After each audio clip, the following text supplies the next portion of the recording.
আপনার ফজরের নামাজ বাদ যাচ্ছে শুধু আপনার অলসতার জন্য।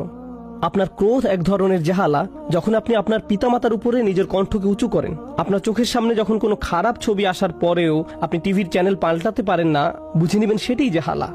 আল্লাহ তাআলা বলেন, বান্দা যখন নফসের প্রতারণার শিকার হয়ে খারাপ কাজ করে ফেলে, তারপর নিজের মনে ওই কৃতকর্মের জন্য অনুশোচনা জাগে, সুম্মা ইয়াতুবুনা মিন করিব। প্রসঙ্গক্রমে এখানে লক্ষণীয় বিষয় হলো সু শব্দটি একবচন, সুম্মা ইয়াতুবুনা মিন করিব এটি বহুবচন না। পাপ কাজটি করার সাথে সাথেই তারা আল্লাহর দিকে ফিরে আসে। পাপে জড়িয়ে পড়লে নিজেকে আপনার নোংরা মনে হয়, নিজের প্রতি বীতশ্রদ্ধ হয়ে পড়েন, ক্রোধে ফেটে পড়েন, অথবা কখনো কখনো আশাহত হয়ে বলে ফেলেন, আমার সব আশা শেষ হয়ে গেল, আল্লাহর কাছে ফিরে গিয়ে কি লাভ? কিংবা ভাবেন, এখন আর তওবা করে কি লাভ হবে, এখন তো আল্লাহর সাথে কথা বলার কোনো অবস্থাই নেই আমার। খুবই বিব্রতকর অবস্থা। আল্লাহ বলছেন, এটা তওবা না। সত্যিকারের তওবা হলো যখন আপনি সিদ্ধান্ত নিয়েছেন আপনি আল্লাহর বিধান সজ্ঞানে আর লঙ্ঘন করবেন না, অথবা প্রকাশ্যে বা আপনার লাইফস্টাইল হিসেবে আর আপনি পাপ কাজে জড়াবেন না। তাই বলে আপনি তো ফেরেশতা না। মানুষের ভুল হতেই পারে, আবার ভুল হলে সাথে সাথে আপনি আল্লাহর কাছে বিনম্র চিত্তে ফিরে আসুন, আল্লাহর কাছে ফিরে আসুন।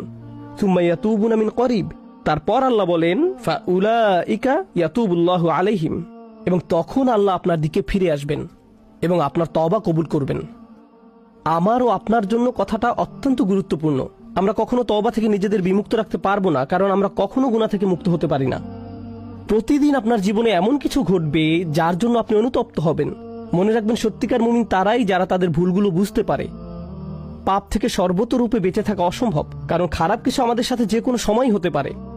কিন্তু যখন মুমিনদের জীবনে খারাপ কিছু ঘটবে, খারাপ কিছু করে ফেলবে, সময়ক্ষেপণ না করে আল্লাহর দিকে ফিরে আসবে। আর আল্লাহ তাআলা আপনার তওবা কবুল করা তো নিজের উপর অপরিহার্য করে নিয়েছেন।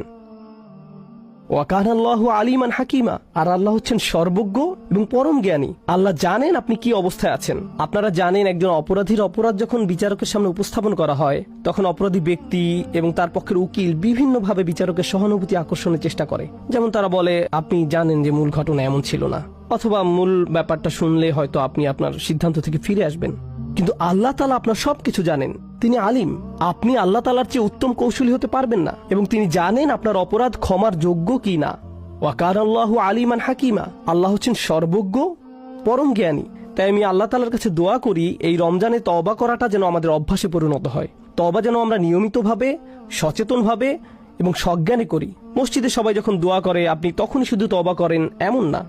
গাড়ি চালানোর সময় তওবা করবেন, গাড়ি চালানোর সময় তওবা করবেন, কারণ আপনি এমন কিছু দেখছেন যা আপনার দেখা উচিত না। আপনার কান দিয়ে এমন কিছু শ্রবণ করছেন যা আপনার শোনা উচিত হয়নি, অথবা এমন কোনো আড্ডার মাঝে আপনি উপস্থিত ছিলেন যেখানে যাওয়া আপনার উচিত হয়নি। হয়তো আপনি নিজের অজান্তেই ওই আসরে আপনার ভাই, আপনার বোন, পিতা বা আপনার কোনো বন্ধুকে নিয়ে গীবতে জড়িয়ে পড়লেন। আপনি এমন ব্যক্তি না যে স্বীকার করে না যে ওটা আসলে গীবত ছিল। আপনি ওই রকম ব্যক্তি যে নিজের ভুল ধরতে পারেন আর বলেন ওইটা আসলে গীবত ছিল। আপনি নিজেকে চেক করেন আর তওবা করেন। সাথে সাথে আমি আল্লাহর কাছে দোয়া করি, আল্লাহ তাআলা যেন আমাদের বেশি বেশি তাওবা করার তৌফিক দান করেন এই মাসে, এবং আমাদের সকল তাওবা যেন কবুল করেন। বারাকাল্লাহু লি ওয়া লাকুম। ওয়াসসালামু আলাইকুম ওয়া রাহমাতুল্লাহি ওয়া বারাকাতুহু।